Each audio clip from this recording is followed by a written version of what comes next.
This is the Climate Change and Ending Poverty workshop this afternoon. I'm Laura with Tamarack, and I'll be moderating the session today. And as we welcome you to this session, we'd like to acknowledge the history of the lands on which we gather. We're all journeying virtually and calling in from many locations. So I invite everyone in the room, in this virtual room, to reflect on the place you're journeying from today, and also your relationship to that place. I myself am a settler in the traditional and unceded territory of the Kanenkahaga Mohawk people, colonially known as Montreal. And since our conversation today is about the climate crisis, it's worth naming the crucial role that Indigenous people have played, are playing, and will continue to play, need to play in this fight. Indigenous people have stewarded these lands for millennia.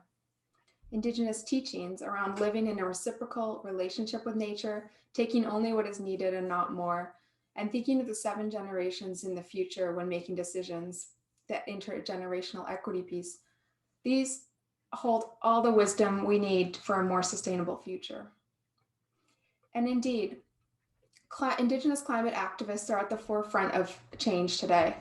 There's Autumn Peltier, Sila Watt-Cloutier, Saj Starcevich, to name just a few. The Indigenous Climate Action Network is a leading organization in this work too. So as we discuss the intersections of the end of poverty agenda and the climate change agenda, let's keep in mind the lessons that Indigenous knowledge and wisdom can teach us. Let's also keep in mind the disproportionate impact that the climate crisis has on Indigenous communities and other marginalized populations. We're becoming increasingly aware of the impacts of climate change are far from equal, just like the impacts of COVID. In the case of climate change, those who contributed least to the problem are those who are most deeply affected by it.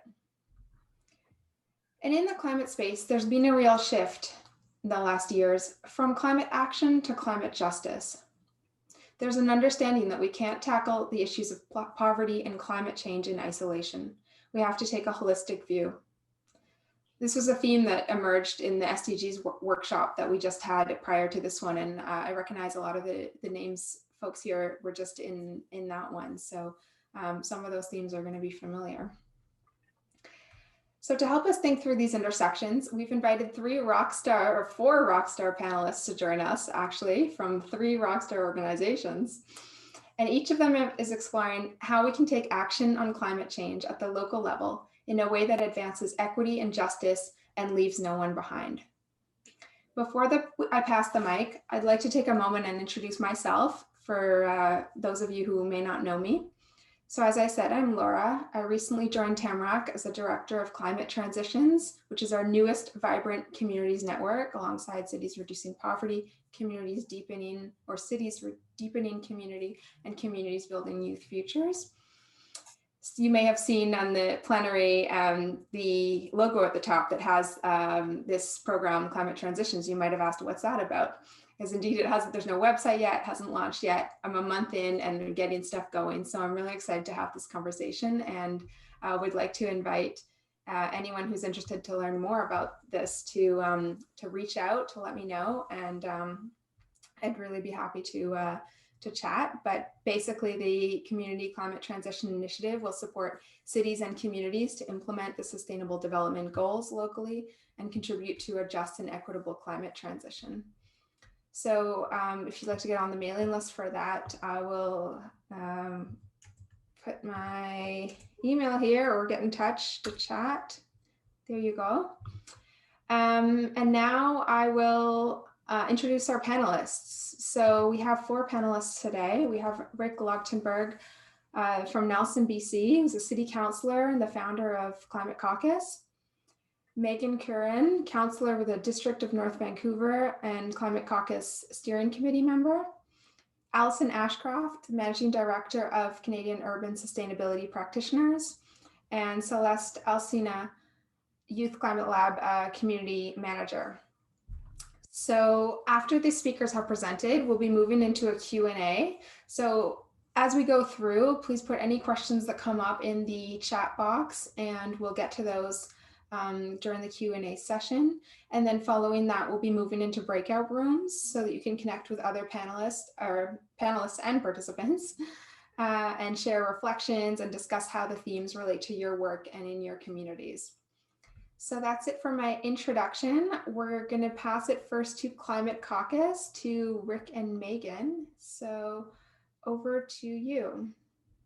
Thanks, Laura. Hey, everybody.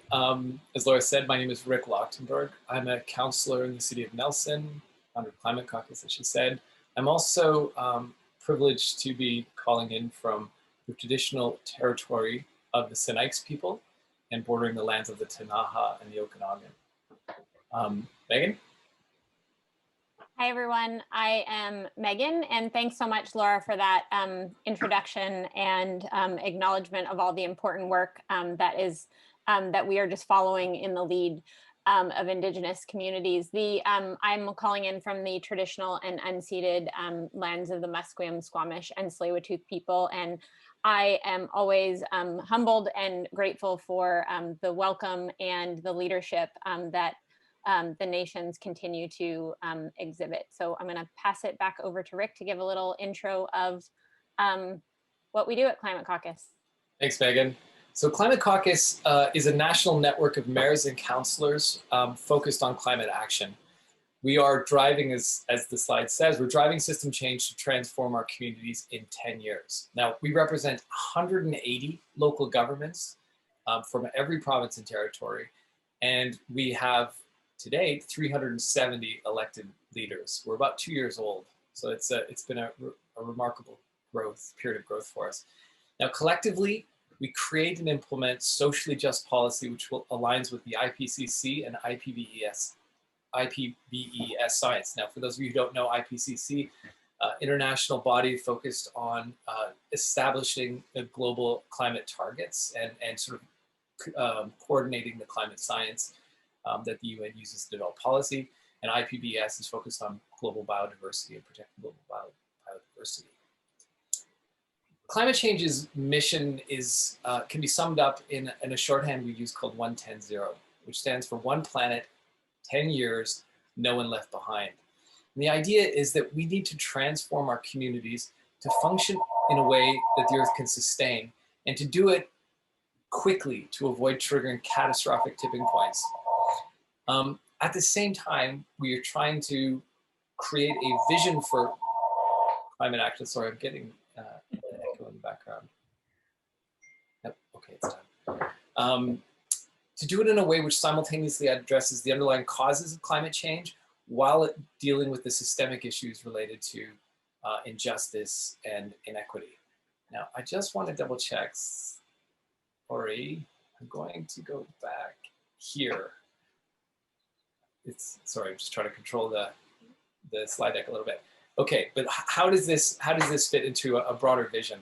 So the vision that Climate Caucus has developed, which, as I said, sort of leads to 1-10-0, is a broader vision of, in 2030, that we're a network. Canada is a network of socially just, resilient, healthy, and regenerative and decarbonized communities, all that are thriving within planetary limits. And when Climate Caucus started out, we were primarily focused on decarbonization.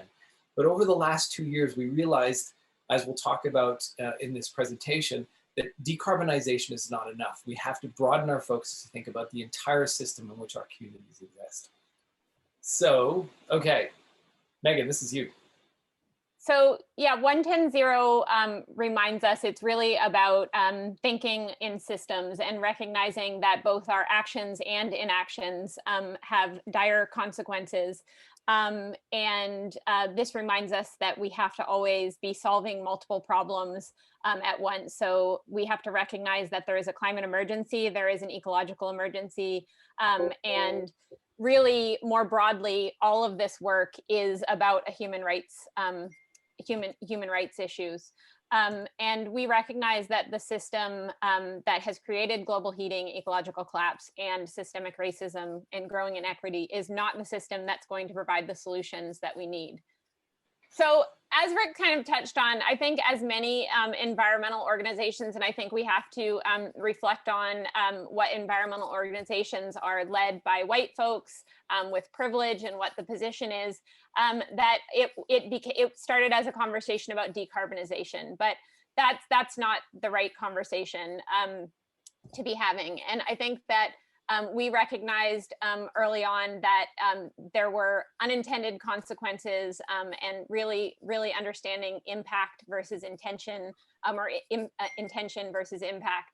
And so we really started to recognize that we need to do a lot more work in terms of recognizing that it's not about climate action, it's about justice. And again, that this is a human rights crisis. And if we agree that it's a human rights crisis, then we have to ask ourselves, whose human rights?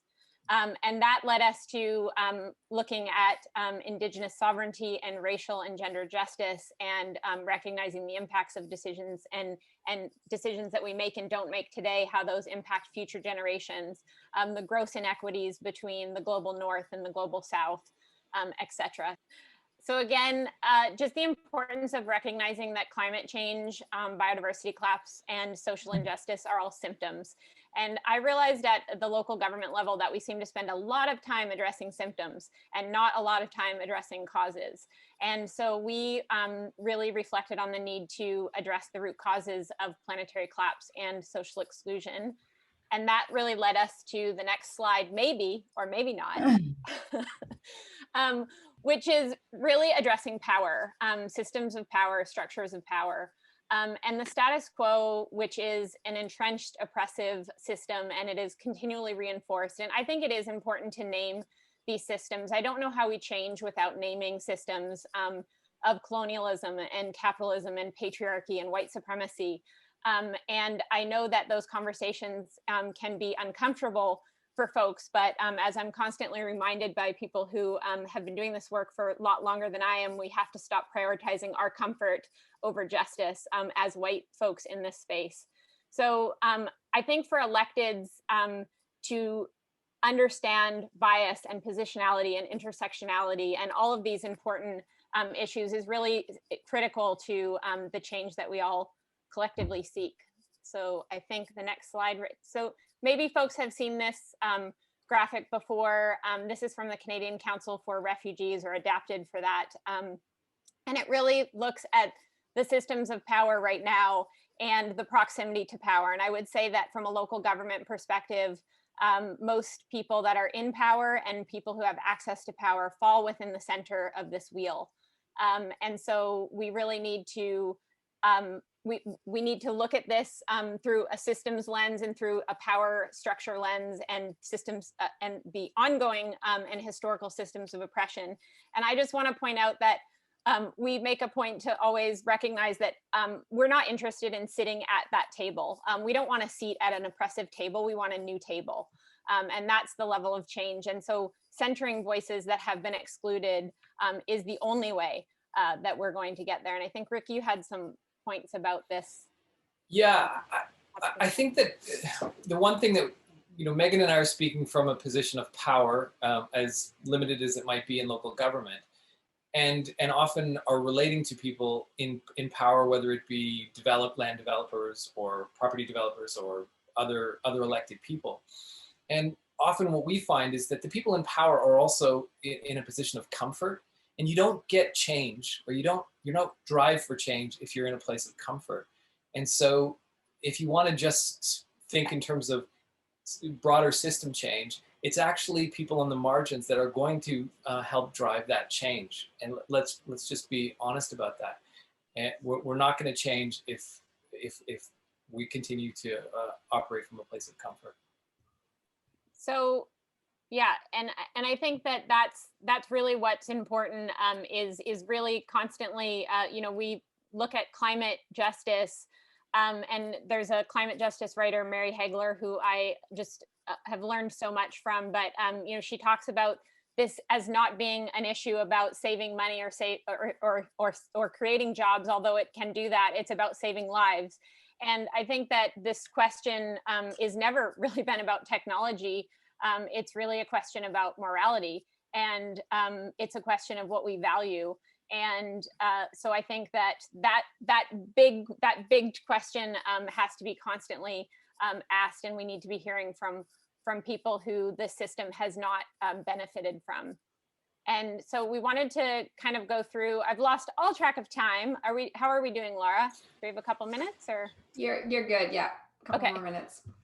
So just some of the projects that we're working on. I'm really excited that Celeste is here from Youth Climate Lab, so she can speak more about the Climate Lab itself. But Rick, do you want to talk a little bit about the collaboration that we did? And that was before Celeste joined, I think, Youth Climate Lab. So that project. Yeah, thanks, Megan. I just wanted to start by saying this is a quick, this is a subset of projects that Climate Caucus is working on, but they're increasingly being the most important, I would argue, projects that we're working on. Allowing and working with and encouraging people at the margins to have a stronger voice in the decisions that will impact their lives. And the first project that we started with was with Youth Climate Lab, and it was to develop what we came to call the Infiltration Manual. And it's a guidebook for young people to interact and interface with their local government and ultimately become leaders and elected office holders themselves. So we're pretty excited about that project in particular. Yeah, and on a personal level, because I think this is a time in history where we need to turn the mirrors on ourselves, particularly as people who hold the most privilege in this society, and that I'm talking about being a white person here, is the need to look at our own organizations and ourselves as individuals, and what can we do how can we use our positions to advance social justice. And certainly one thing, we have our members through Climate Caucus had been saying, like, okay, I want to advance social equity and social justice policy at a local level. What does that look like? And so we're really pleased that we've just hired a woman who is Indigenous, and she's really excited to bring an Indigenous lens to our work, and is working on a jurisdictional scan. So what are local governments doing in terms of social justice, and of course, how does every decision, and that's something that we look at, every opportunity is an opportunity for climate justice and social justice and ecological justice if we reframe what our values are. And we also have an anti-oppression webinar series that we received funding from the government of BC to do. So that's happening this fall. The Counselor's Handbook is a living document that is still ongoing. And then we just wanted to touch a little bit more deeply on the Planetary Health Framework. So I'm going to hand it over to you, Rick. Laura, are we okay? Do we have like a couple minutes or a minute? One more minute. One more minute, Rick. Bring us home. I'll be super quick. So all of this needs to be refined to action. And one of the ways we do that is with this thing called the Planetary Health Framework. And it's the 110-0, embodies the 110-0 into a useful tool that decision makers will be able to use at the point of decision. So whenever they're sitting around the table, they'll be able to have this reference that they can use to help them to think better about the decisions, and that every decision you make is an opportunity to decarbonize, to help restore our ecological balance, and to reestablish equity and elevate Indigenous governance. So this is just a quick start guide to what that larger tool is going to look like. And we certainly are always happy to have new folks joining us. We recognize that we have more work to do on working together, government to government, with Indigenous communities, and we welcome elected folks to be members, but we also welcome everyone else to be allies and supporters. We have lots of folks from academia and NGOs and all sorts of places, students, and yeah, all are welcome. So you can learn more at climatecaucus.ca. Thanks for having us. Thank you, Megan and Rick, so much. A wonderful presentation. And I first learned of Climate Caucus's work in 2019, and it's just great to see how far you've come since, just in terms of the engagement, 370 plus elected leaders, fantastic. And also just to hear the pivot from a couple of years ago, how much you moved from decarbonization to this broader thinking around climate. And I just love the way you framed it. And I can see from the chat, there's a lot of appreciation around the wheel of power in particular. And I see someone's pulled it up and showed the link. Thank you. And other comments too around just the importance of ensuring people reach their full potential and make sure everyone's included around the table. So thank you so much. There was one question. We're not going to get to Q&A now because I want to make sure like we don't get we would just go into that for the rest of the time, and we have two amazing speakers up next. But there's one quick question in the chat around whether there's a list of municipalities, counties, areas that participate or are members of Climate Caucus. Is that something you have and can share? So we would just encourage folks, we don't have anything publicly to share, but we will happily connect people. So if you get in touch with us on the contact form through Climate Caucus, and there's reasons for that, but we don't have time to go into it. So yeah, just it's not municipalities, it's individual council members, which is what makes us unique from other organizations. And sometimes it might be one council on a council that is in a challenging position working on climate in their space. But there are ways to connect. So please go to climatecaucus.ca. There's an info form and we will certainly get back in touch with you. Thanks for asking. Gotcha. Thank you so much. Allison, I'm going to turn it over to you. I see you're busy in the chat, Allison. You're already typing stuff that you won't have time to talk about. Love that. Yeah, for sure. Well, I'm so excited to be here today, and there's so little time and there's so much info to share. And so I'm just going to leap right in. My name is Allison Ashcroft. I'm with the Canadian Urban Sustainability Practitioners. Today, I'm sitting on the unceded and occupied territories of the Lekwungen speaking people who are known as the Songhees and Esquimalt First Nations. And that locates me here in Victoria on southern Vancouver Island. This is a map of the network that makes up CUSP. It is a member-led municipal network of the practitioners. So while you just heard from Rick and Megan, who come from our elected side, I work with the practitioner side who help to shape the policy work that they bring to Megan and Rick to make their decisions.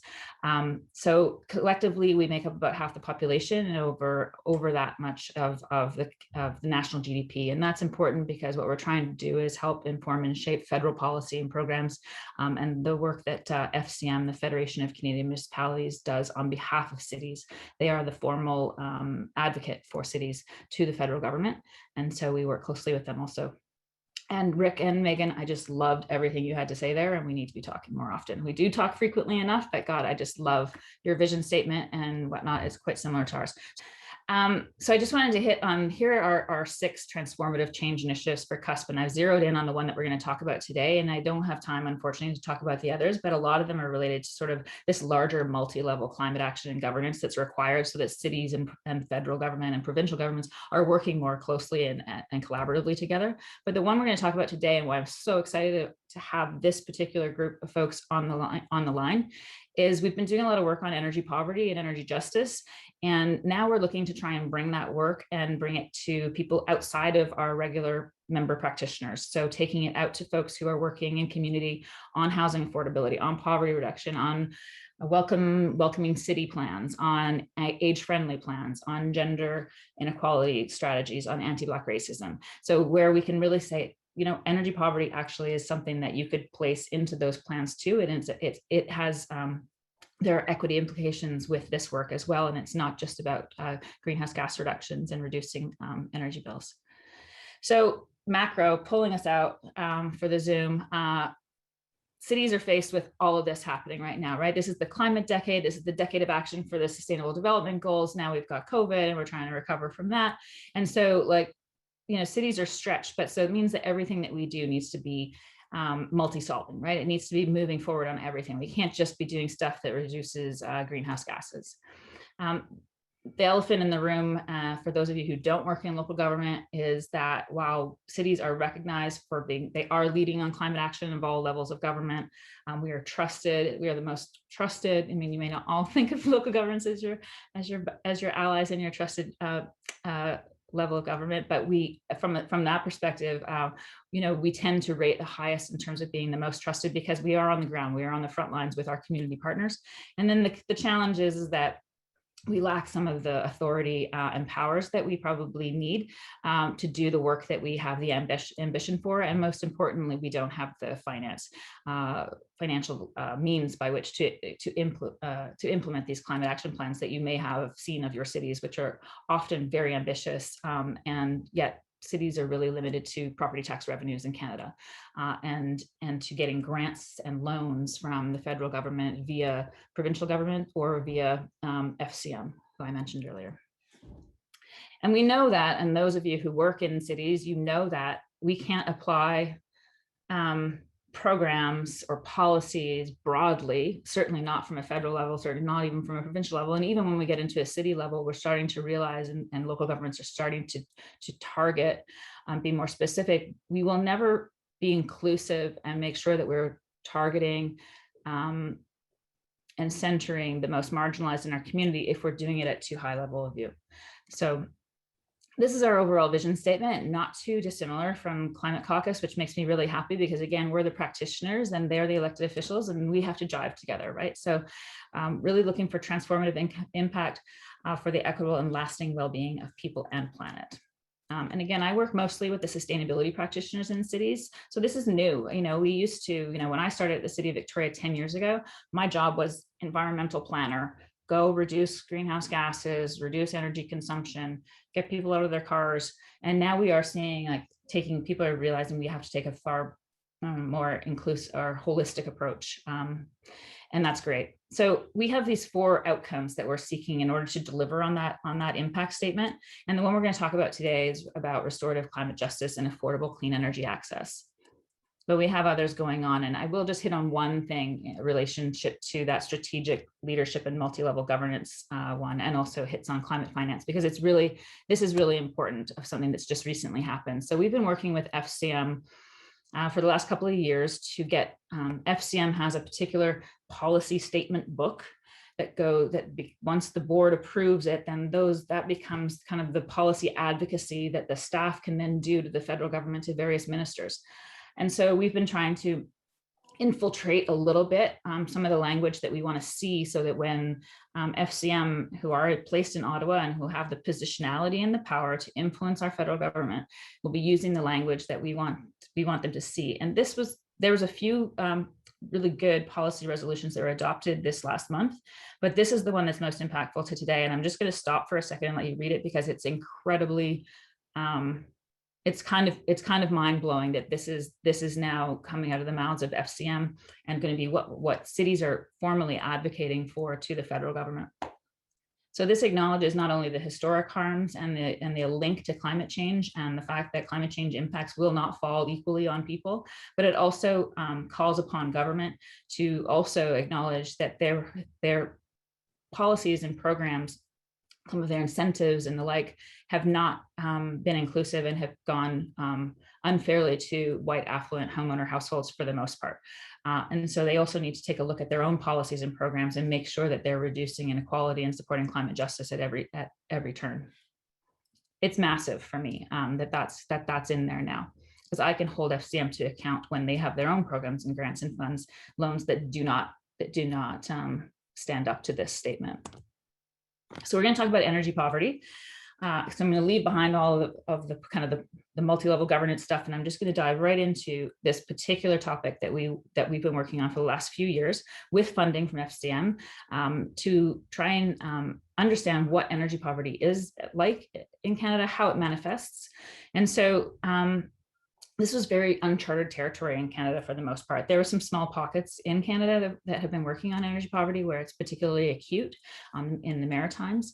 And it's a huge issue in Europe, and they've done a lot of work on it. But for Canada, this was relatively new. And partly why it was so new and untalked about was because we had such poor data. And so this was in one part a real data exercise, but also trying to define what is energy poverty in Canada. So for us, we've taken this look like this. So energy poverty manifests in many ways that are not quantitative. So it's whether or not you have a hard time keeping your house, like your bills may not be that high, but you're not comfortable because you're keeping your temperatures down so as to keep your bills low. So that's just not comfortable. That's a form of energy poverty. If you work in the gig economy and your income isn't consistent, but your energy bills are, and perhaps even worse, maybe you're making the most money in the summertime when your bills are the highest in the winter. That could place you in energy poverty as well, which you wouldn't necessarily see on an annual basis, but you have temporary energy poverty. There's energy access issues in places outside of urban Canada. So I mostly work with urban cities, but outside of urban Canada, it actually is about access to affordable energy and infrastructure that is clean. So, in rural and remote communities, a lot of people are still stuck on diesel, which not only is, a huge carbon emitter, but also is very expensive. So we had to focus in on the quantitative side of energy poverty and to kind of come up with what proxy for energy poverty, recognizing that working with community partners, you'll have to go out and have interviews and be talking with folks to better understand these more qualitative versions of energy poverty. So for us, we looked at creating an energy cost burden threshold. So again, looking at what was being used around the world in the UK and in Australia and elsewhere, we came up with a quantitative threshold of energy poverty saying that if you spend more than 6% of your after-tax income, you're considered to be in energy poverty. And that's because it's twice the national median. So the national median, when we looked at energy expenditures over after-tax income, came to 3%. And we said, if you're twice that, that's considered to be a high energy cost burden and an experience of energy poverty. So then we created these two tools, and I won't go into too much detail on them, but the website link is there. And the one on the left is public and wide open for you. You can go down and see down to your neighborhood level what your rates of energy poverty are and who is experiencing it and what type of households and what type of housing, I mean. We've also done more detailed work using Tableau so that we can get to the practitioner level where you're actually looking to try and design programs and policies, and you really need to understand precisely what's going on with the households in energy poverty so you can use that kind of targeted universalism approach, universal goal of reducing or eradicating energy poverty, but taking a targeted approach by understanding who's experiencing it, what type of households there are, and what are those interventions that are going to work in those cases. So I'm going to share some findings. So here, energy poverty, it's a spatial justice issue. So across Canada, we can see we have 2.8 million households, or 20% of our households in Canada, who are experiencing energy poverty. This is all based on 2016 census, I should say. And we can see that the greatest prevalence of energy poverty is in Ontario, but that's really because that's where the highest number of people are. The greatest likelihood is if you're in the Maritimes or if you're living in rural and remote communities. We looked at it across our major Canadian cities, most of these being in my membership or in an allied network like the Clean Air Partnership. We can see that there's great variation from one city to the next. So down in North Vancouver, where Megan is, we have a fairly low rate of energy poverty. Only 9% of households are experiencing energy poverty. You get to Windsor, where you have really high rates of income poverty and a larger racialized population. You can see that they're as high as 35%. They also experience higher energy bill costs. And then you can see of the big cities that are in the Maritime, St. John's, Halifax, right up there, and that goes across the board for all of the Maritime provinces and all the cities within it. And then Ontario is generally next. BC enjoys a milder climate and higher incomes and some low energy rates with BC Hydro. So we tend to have lower energy poverty rates where I live. Even at the local level, there's a spatial justice issue. And in particular, that's why this mapping tool is so good, is because you can get down to really seeing where within your community energy poverty is being experienced. And it usually has and tells a very impactful story, particularly when you bring them to folks who are living in those neighborhoods who can identify what their differences are. And you can see in Toronto, the darker blue areas here are those which have higher rates of energy poverty, and those do tend to be the lower income and racialized neighborhoods in Toronto as well. It's also a housing affordability issue. So you won't be able to go through this slide as fast as I'm going to talk through this, but it's to say, again, using Toronto as an example, we can see at the very top, we have for all Toronto households, the average after-tax income is $58,000, and they're spending just over $2,000 on their home energy bills, right? So we're just talking about the home energy spending, not what they're spending on their fuel, their vehicles. So they spend $2,000 and they make $58,000, and that's just your everyday Toronto household. And then when we look at households in energy poverty, so spending more than 6% of their after-tax income, their income drops by about a half. So it's definitely an income issue. But then if you look at what they're actually spending on their energy as well, they're spending $1,000 more absolute dollar wise on their energy bills, their home energy bills. So we can't just chalk this up to being purely an income issue. They're spending $1,000 more. And you can imagine too, that they're probably living in smaller spaces, more multifamily spaces where you have common walls. So there's less reason for why they should actually be spending more. When we look at extreme energy poverty, so those households that are spending more than 15% of their after-tax income, and this is where it gets, some of the information gets really telling, and these are smaller numbers, so they wouldn't pop out if you looked at everything across the board, but if you start to zero in on, well, who's spending the very most of their after-tax income, it absolutely is an income issue. Their income drops hugely. They're down to 20% of median household income, but they're still spending $3,200 on their energy bills. We have to target these households because those numbers just do not work. No, I'm supposed to take a break right now. My awareness thing is telling me to do. So I wanted to show that for a second and just say, like, okay, so let's look across different types of housing tenure. So we've got owners and people who live in market rental, and then those in subsidized housing. So let's just dig into subsidized housing for 1 second. So in Toronto, there's only 8,000 households who are in energy poverty who live in subsidized housing. So normally, if you were just looking at the total of 164,000, you wouldn't really care. You'd be like, that's not a very big number. But when you look at it in terms of the percentage of people that represents, it represents 42% of the households who live in subsidized housing who have a responsibility for paying their energy bills. That's a huge percentage. And when we start to look at, well, how deep is their energy poverty? With owner and market renter households, those numbers drop off really fast. They're usually in that 6% to 8% range of their after-tax income. But what we see when we look at people who live in subsidized housing is not only is the total rate of energy poverty high at 42%, but it still remains high when we start to say, well, what about if they're paying more than 10%? What if they're paying more than 15% of their after-tax income? So in this case, again, like you've got 18% of the households who are living in non-market housing who have extreme energy poverty, where they're spending more than 15% of their after-tax income on housing, energy bills. How is that possible when we've decided that these households are the ones who are most in need of affordable housing, and the mandate for those who provide it to them is to provide them housing that is affordable? And we've got 18% of them spending more than 15% of their after-tax income on their energy bills, because those energy bills have been downloaded to them. I get passionate about this, you guys. I'm trying to change my slide here, but it's not helping. Just one more minute, Allison. No, really? Okay, I'll go through this really quickly. I've got a gender inequality issue and a racial inequality issue. I just want to point out for you guys. So gender inequality. And this, again, I just kept going with the non-market housing rate. So you won't be able to read all this, but what this is showing on the graph here is that you've got 27,000 households in Canada who are living in non-market housing, where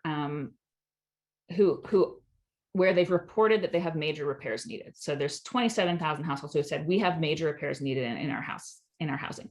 And we can see that 41% of those are also in energy poverty. So there's a big connection and a big opportunity here between non-market housing that's really in poor condition, and also their energy bills, and being able to reduce them and make their housing more affordable. You also can't really read this. I'm sorry, my slides aren't really made for this. They're more meant for sending out to people. The top is households in core housing need, and the bottom is spending more than 30% of their income on subsidized housing. So this again shows that, again, in the orange graph part is households in energy poverty. So almost half of both of those, where you find in people in non-market housing, if they're in core housing need or they're spending more than 30% of their after-tax income, half of them are also in energy poverty. So again, great opportunities to really make great strides with this particular housing tenure and household around pretty core to your well-being issues. And this is the gender inequality issue. So we have in Toronto, 88% of all lone parent households are lone mom households. And so when we start to look inside of non-market housing at who's living in energy poverty, 2/3 of those are lone parent, which really means they're single mom. So this is a gender equality issue also. And my final around the racial justice issue, we scanned a bunch of cities, all the big cities across Canada. This is what I looked at just for Ontario in particular, for the GTHA, I'm sorry. And you can see in orange, those are racialized households and their rates of energy poverty compared to non-racialized households. And so you can see that in every instance, pretty much, that you are far more likely to be in energy poverty if you're a racialized household in the GTHA than you are if you're white. And the stats look fairly similar when we look at recent immigrant households as well. So the census defines that as households who've come to Canada in the last 5 years. And so again, this is using 2016 census. So it would be households that came between 2011 and 2016. So a bit old, but the sentiment is the same. When you look at like Markham and Richmond Hill and Oakville, I mean, these are hugely different and far more extreme prevalence of energy poverty amongst recent immigrant households. And similarly, when we look at Indigenous households, and this is my last slide, Laura, we looked at across where there's larger populations of urban Indigenous households. And so these are not land-based Indigenous statistics. These are for urban Indigenous households off reserve. And we can see that they are reporting twice the national average for being in having major repairs needed, and are also more likely to be in energy poverty as a result. So lots of opportunities to really advance the affordability and the well-being of traditionally marginalized communities through energy poverty. And that's it. Here's my email. I really want to work with you all. If you're working on poverty reduction plans, housing affordability, age-friendly, anti-Black racism, I can look at energy poverty at any level of geography for you, and provide you with some information so you can integrate energy poverty into your plans and into the conversations you're having with your community partners. Thank you so much for your time. Thanks, Allison. That was a lot. That was wonderful. There's a lot of love going on in the chat here, a lot of excitement, and a few questions that I'm wondering if you might be able to address in the chat box. So there was a question whether you can share the presentation, whether you can share the data source as well. There was some curiosity there. Someone asked, how are you calculating energy poverty rates for tenants who have energy bills included in their rental costs? And there was another question just around whether there's an equivalent, a rural equivalent for to CUSP, or because you're working only in urban environments. So those were the questions. There's another one I pulled out that I'd love to address in the Q&A after, so I'm going to hold it. But the only thing I will add just before you run off, because it's really quick, is that mapping tool is available on energypoverty.ca. We created it for all of Canada. So it is down to the census tract area level in any census metropolitan area. And if you're in a more rural area, it's down to the census division level, which is the lowest level of disaggregation I could get from the census. But so we did that data is available for everybody. I just happen to work with urban communities, but I do a lot of work with EcoTrust Canada, who are amazing, and they are focused on remote, rural, and Indigenous communities, and they are killing it on the energy poverty stuff, and we do a lot of work together. So you can contact them, or you can contact me, or you can check out the energypoverty.ca website and grab down your own data. Fantastic, thank you.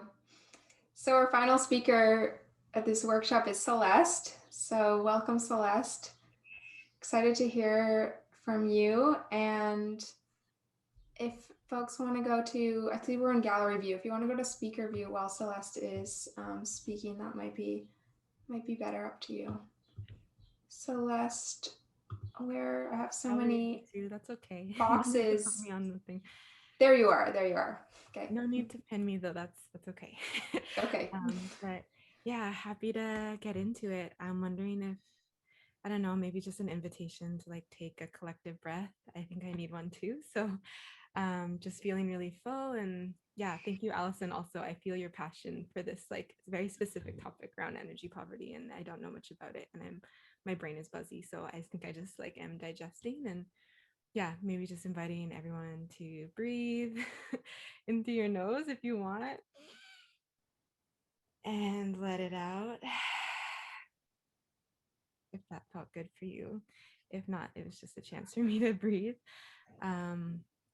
Yeah, I'm really excited to share this space with you all. I think I have a lot of reflections I'd like to bring into the space, and I know we're really short on time, so I'm going to try to be concise and put my timer on, but just wanted to quickly introduce myself.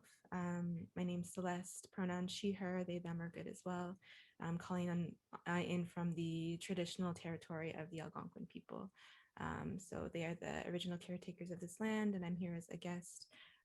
My parents immigrated to Canada about 26 years ago. My mom and my dad are both from the Bahamas. And I have roots in the Bahamas from my mom, who is Bahamian Chinese. So her lineage is from Hong Kong and from mainland China, and they moved to the Bahamas, and then she met my dad, and my dad is Bahamian, and has roots in Haiti as well. So that's kind of where my ancestry lays, and I think it's important to ground in where I'm coming from, especially in the conversation around climate action and around poverty as well, and just recognizing that it's, I think, part of this work around, yeah, climate justice is also getting rerouted in our ancestry and in our connection to self. So yeah, I say all that to ground also in my own positionality as a settler here, but also just recognizing, I'm trying not to take up too much time, and I'm also long-winded, so this is great. But yeah, just recognizing, I think the space that I take up on this panel, just like looking around in the room and recognizing that I'm one of the only people of color on this panel, and just wanting to ground kind of in my own positionality as someone who is one, light skin and doesn't speak on behalf of all Black people. And I think I name that as sometimes I'm perceived and can be received, as the Black voice. And especially in my light skinness, colorism does play into that. And I want to name that to say, I'm rooting for everyone Black, and I'm rooting for my community. And I also do not have all of the answers, and want people to recognize that there is an incompleteness to the knowledge I share, in that my experience is only my own, right? And to hold that, because I recognize that oftentimes being the only one is taken as like the thing, or like the knowledge. So I want to name that, and then also name kind of coming into this knowledge that and the reflections that I have is from a place of really having the space through my academic training to like theorize around my oppression and the ways that systems of oppression and colonial violence has impacted me and has hurt me and caused me a lot of pain. And I think that's another particular place of privilege that I sit in, that I want to bring into the conversation, and just name that, just because I have the language, and this language is important to pinpoint exactly how oppression and systemic poverty, anti-Blackness shows up in my life and in community that I'm a part of. It's important to recognize it's not just the theoretical conversation. It's not just, saying the right words and catching those, hitting the right terms, but it really is an emotional and a conversation that has real impacts, right, on people's lives. And this is a conversation around survival. And so I think also, with that said, just lastly, showing up to this space with, I think, a lot of emotions as well, and a lot of grief. And yeah, just holding all of that. And for anyone else who may be feeling heavy-hearted, I think it's also important to share that we're not alone in this work. We have so many folks with us, folks who have come before us, and also community to carry us through this work. So with all of that said, sorry, taking up space to name that, but I think it's important. I'm calling on behalf of Youth Climate Lab. We are a group of young people, for us, by us, youth space, created to kind of enable youth to reimagine the futures that we desire, and combat climate inaction. We do so through three main shifts that I'll name: so skill building, policy shifts, and finance shifts. And we have different programs and social innovation projects, such as Greenpreneurs. We have climate cohorts that are kind of one-off skill building spaces. And then we also do collaborative work with groups such as Climate Caucus that was named earlier. We work together to build a manual around kind of how you can get involved at a municipal level. So there's a lot of different moving pieces with climate choices, or with Youth Climate Lab, that we're moving through. Specifically, I am the community manager. And so my work is around a specific project around the SDGs, to kind of address the SDGs and then also create a space for youth-led action around them.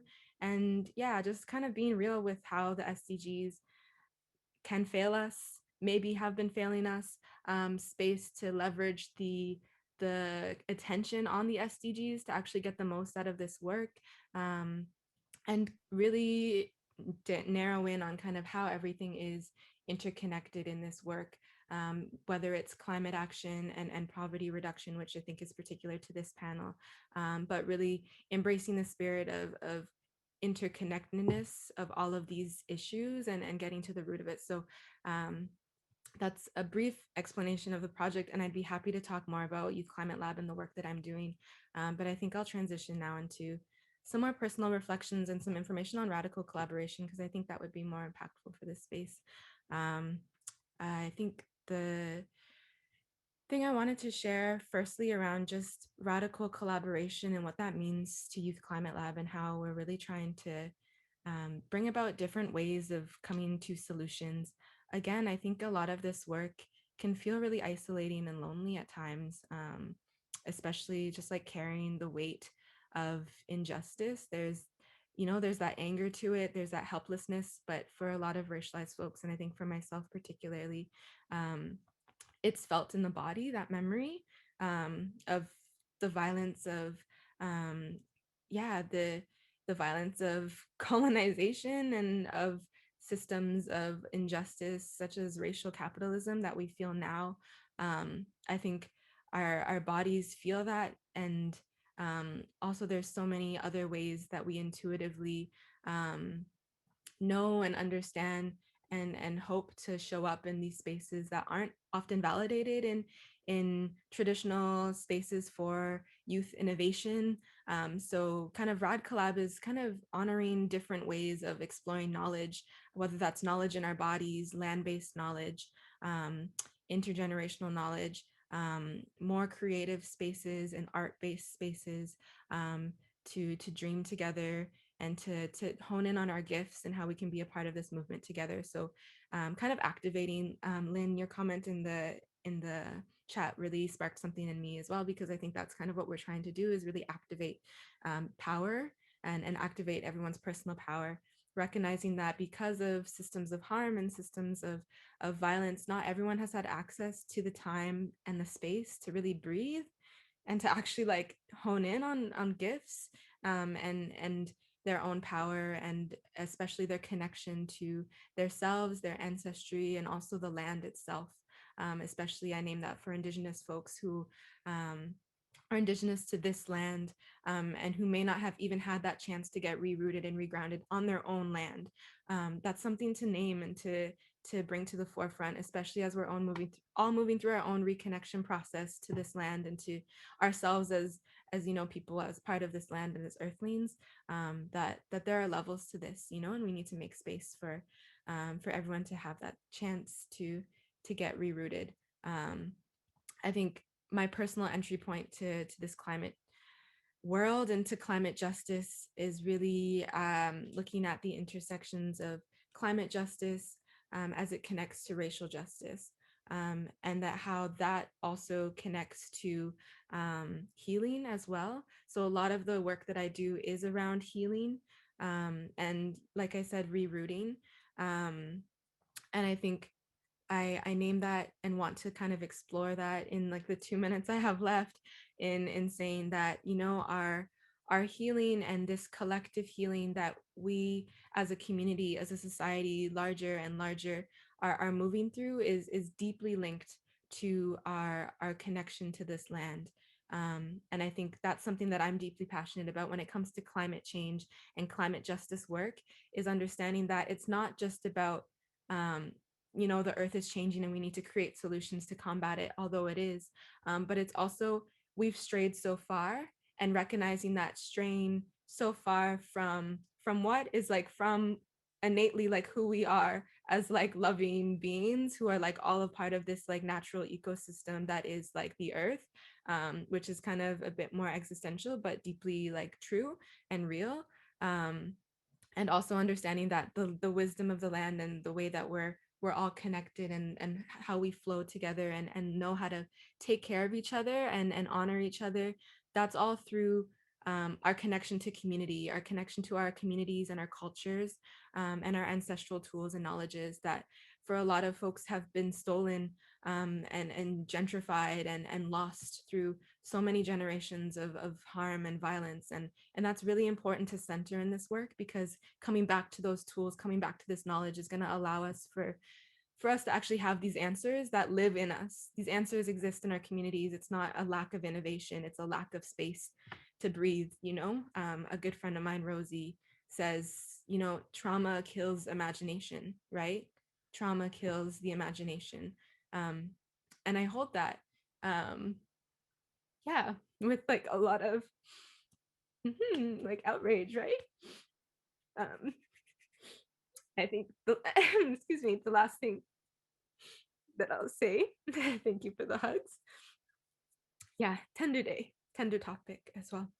I think I want to just like make a link to poverty and climate action, and let you into my mental mind map. There's no time, and it's 5. We're supposed to be in breakout rooms, so I want to just like lay out kind of where the intersection really sits for me. Is that, our current system, our current economic and political systems rely on and are sustained by the exploitation of someone and something, right? There needs to be a hierarchy in order for racial capitalism to survive. That is just the reality of the situation, right? And so I pose the question of who then in this current economic system is rendered exploitable, who is devalued. And we have those answers, right? We know. But it's the question of identifying, okay, we see consistently people living in poverty, exploitation of Black and Indigenous folks, exploitation of folks without status in Canada, migrant workers, consistently devalued and exploited for the sake of continued power hoarding, and the acquisition of profit. Deeply, that's like part of our economic system, right? It's so that folks can have incredible amounts of wealth, and these inequities are for the acquisition of profit.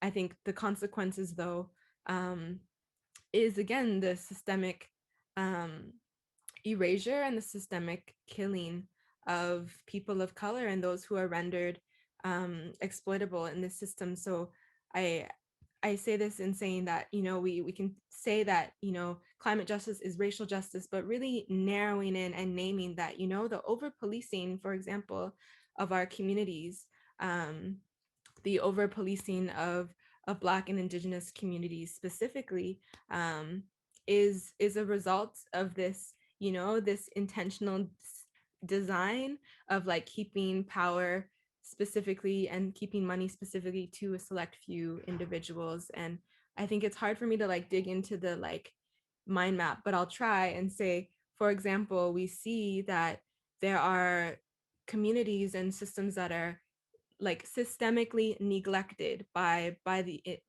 Canada, so-called Canada, through a lack of resources, a lack of care. Environmental racism is something that is like alive and present, and also connects to systemic poverty.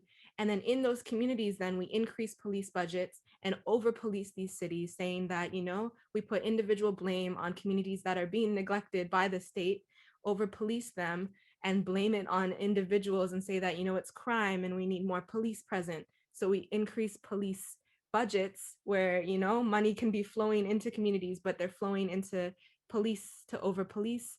And then again, we have less capacity for Black and Indigenous communities to feel safe and to care for ourselves.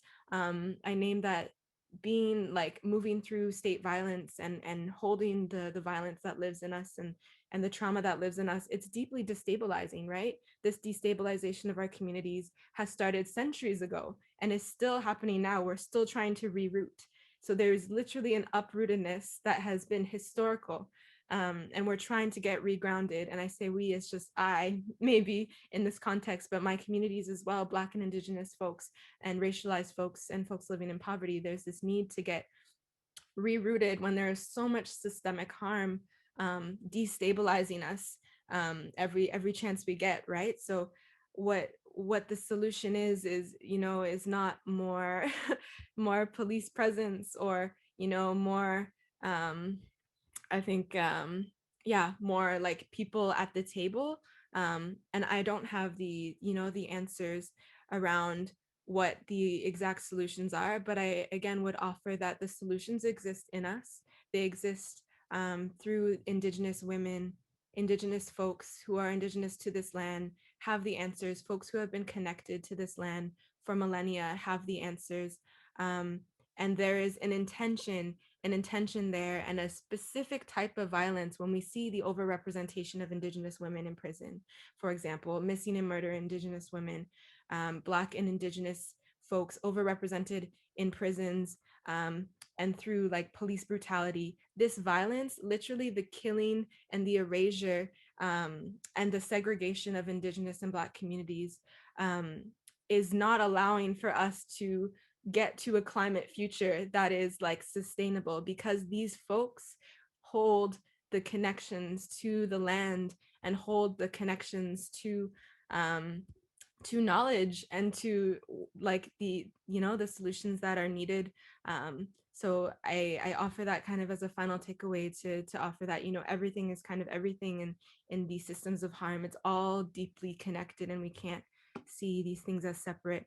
I think the last thing I'll share, as I know we're over time, and yeah, just wanting to make sure that I don't leave and I'm like, oh, I wish I said that. So Laura, if you don't mind, I'm just gonna read through my notes because I'm everywhere right now.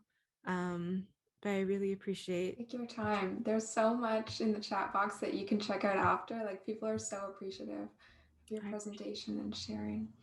Yeah, I appreciate that a lot. Yeah, I think the last thing I'll say is yeah, just remembering how to take care of each other is like really at the forefront of my mind right now. I think especially COVID has kind of brought to the forefront this feeling of isolation. And I think we have a lot to learn from the land around how not alone we are. And I tried to name that in the beginning, and I think it maybe got lost, but really we're deeply connected to each other as like human beings. Yeah, to our communities and to the communities that call us home, to our cultures and our ancestors, and also to this land. We're a part of, you know, so many different ecosystems. And I invite, I think, myself also and others in this space, when kind of figuring out, okay, how do we like, where do we go? Like, where is the imagination or the inspiration going to come from? Look to our networks of care. Who has cared for us in our lives? Maybe that's our families, and how can we learn how to like take care of each other and keep each other safe from them. I think there's a lot of remembering that we have to do before we can even start to kind of think around just like the solutions that we need. And then I think again, just this idea of restabilizing and personal power. I think for me, like it's not everything, but this idea of like being well in ourselves, like a personal like love and worthiness is like more powerful than I think that I maybe have like figured. I don't know. Yeah, I just think there's this need to kind of actually bring love in as like a measure of success that's not validated in like traditional policy and decision making spaces.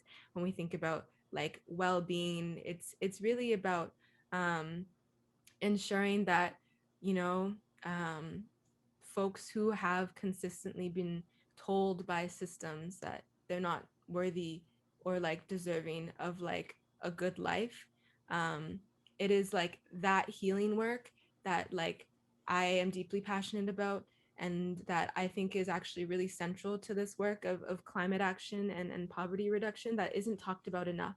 That kind of spiritual and emotional component of just reclaiming our senses of self and reclaiming our knowledge and our roots, so that we can actually have space to imagine and to dream and to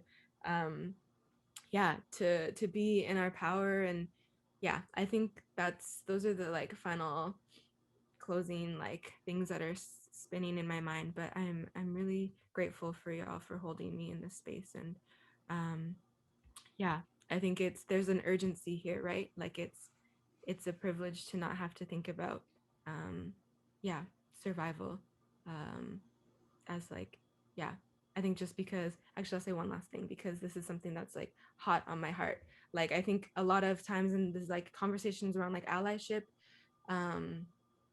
yeah, like we just think about like doing or saying the right thing, but I think we forget about like the real, I don't know, the real like, yeah, there's a lot of erasure in just like ignorance and forgetting. So just like not naming things for how they are is like, yeah, it's hard to be seen through that. And I think there's a collective responsibility for folks who want to show up for this work, or who are in this work and who are living through this work. Yeah, recognizing that just because we can't relate to specific experiences doesn't mean that the harm is not like happening in real time, and is very much, yeah, needing our care and attention. So I'll cut off my rambles. I am very Celeste, low. thank you. Thank you. Just filled with gratitude. A lot of nodding heads here. The chat confirms hearts. Thank you. Coming up. Thank you for speaking from your heart, speaking your truth, doing so with openness, passion, emotion, and love. And I think we're all inspired by your comments here today. And we have a lot of work to do as a society. And I think everyone's hopefully eager to do it. There's a lot of energy. I think people don't always know how, and I hope that we can make a lot of progress. That's it. Thank you all, and hope you have a wonderful rest of the day.